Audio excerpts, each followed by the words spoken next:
শনিবার সকাল ৮টা ১৫ মিনিটে ৩ দিনের রাষ্ট্রীয় সফরে হজরত শাহজালাল আন্তর্জাতিক বিমানবন্দরে পৌঁছান ভুটানের প্রধানমন্ত্রী শেরিং তুবগে। তাকে লাল গালিচা সংবর্ধনা দিয়ে স্বাগত জানান অন্তর্বর্তী সরকারের প্রধান উপদেষ্টা অধ্যাপক মোহাম্মদ ইউনূস। এ সময় তাকে দেয়া হয় গার্ড অব অনার।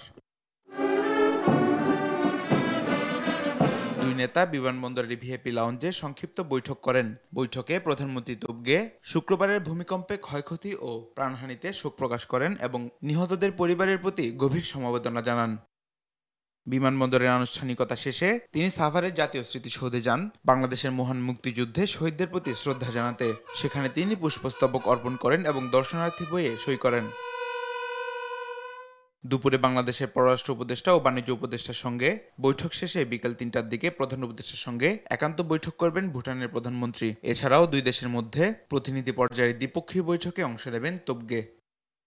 সন্ধ্যায় ভুটানের প্রধানমন্ত্রী তার সম্মানে আয়োজিত সরকারি নৈশভোজে যোগ দেবেন।